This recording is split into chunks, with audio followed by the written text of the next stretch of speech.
Gepleýär Azatlyk radiosu. Eferde habarlar günnüligi bilen men Ýogsun Nurwan. Türkmenistanyň söz, pikir aýtmak mümkinçiliginiň barha beter gysylmagy dowam edýär.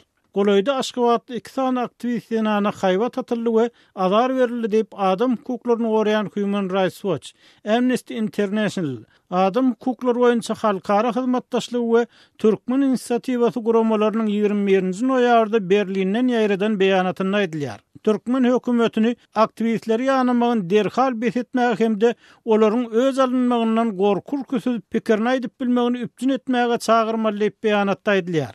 14-nji noýabrda 2 san nätan şerkek 68 ýaşyndaky garaşy jurnalist Soltan Asylowanyň ýerine düşdi we onu gaýta masgaralap haýwat atdy. Şol güniň ertesi haýwan hukuklaryny goraýjy 52 ýaşly aktivist Urus dilindäki sosial media ulgammadan Adnoklassniki Urus saýtynda tanqydy pikirlerini aýdýan Galina Kucharenko hem tutsak etmek haýwat atyldy. Hökümetden kayıtlayan adamların sonky ýanylma we haýwat atylma fakytlary Türkmenistanyň başgasy pikirlenmegi kökü damary bilen köglemek gawatda uzak wagt edýän tagarlalaryna ünsçek diýip Human Rights Watch guramasynyň Ýewropa we Merkez Asia bölüminiň direktory Rachel Denver aýtdy. Bu hüjümleriň ýerlerine ara bir gün salyp salman gurnulmagy aktivistlere garşy kampaniýanyň ören ýygdamladylygyny görkezýär we bu haýal etmän besedilmeli diýip ol sözüniň üstüne ýetirdi. Azat Ýewropa Azatlyk radiosynyň türkmen ullugynyň habarçysy Soltan Asylow 14-nji noýabrda Aşgabatda özüni adından 2 erkegiň maşynly ýydarlandygyny görüň berdi. Şol gün ol ösümlik ýagynyň satylýan ýerinden surat alanyna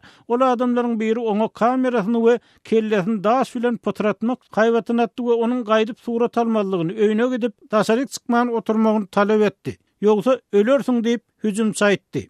Bir megerem jurnalistlik işini betetdirmek üçin Asylow ýyl aýyndan bäri atylan ýygyderli haýwatlaryň we beýleki ýanamalaryň soňkysy bolup durýar. Ol özüniň häkimetler tarapyndan hem işi gözegçilik astyna saklanylýandygyny aýdýar.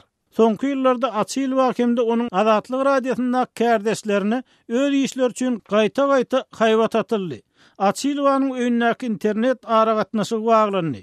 El we öý telefonlary işlemedi ýaly edildi. Kucharenko Human Rights Watch guramasyna polisiýa resmiýetiniň 10-nji noýabrda özüne telefon edip polisiýa bölümine gelmegini talep edenligini görüň berdi. Polisiýa resmiýeti oňa başga bir tanaýan aktivistiniň üstünden şikaýet edenligini hamala özüni haýsyr Amerikan jurnalyna habar bermäge mejbur etmekde aýplandygyny aýdypdyr. Human Rights Watch guramasy bu aktivistin odal oktyabr aýyna polisiýa tarapyndan ýanalanyny barada maglumat aldy. Munyň üstüne ol biraz soň Kucharenko özüniň hiç şikaýet etmänligini aýtdy diýip hukuk goraýjy guramanyň beýanatyny aýdylýar.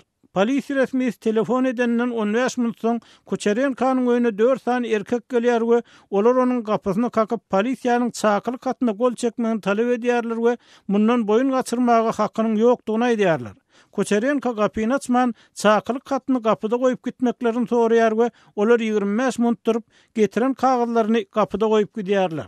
Kucharenko Human Rights Watch guramasyna bu wakadan soň öz howpsuzlygyny alady edýänligini we öýden çykmaýan oturanlygyny habar berdi. Jurnalist Soltan Asylow ýaly Galina Kucharenko hem raýat eşigindäki agentler tarapyndan gözegçilikde saklanylýar we sentýabrdan bäri öýündäki internet we mobil telefon hyzmatlarynyň kesildi. Ol noýabr başynda öz internet adresiniň petiklenenligini anyklady we Aşgabat şäherindäki telefon aragatnaşygy edarasy Kucharenkonyň telefon baglanyşynyň dikeldilmejekdigini aýtdy. Adam hukuklaryny goraýan toporlaryň beýanatyna Kucharenko we Asylow atylýan haýwatlaryň Türkmenistanyň aktivistler gorkulmak we sem etmek goýunça edilýän tagarlalaryň dogamy da öwellenilýär. Şeýle-de hukuk goraýjy aktivist Natalya Şabunsi, hukuk goraýjy aktivist Farid Patullynyň Daşoğlu şäherinde ýaşaýan 76 ýaşyndaky ejesini gorkulmak üçin gurnulan hüjümler ýatladylýar.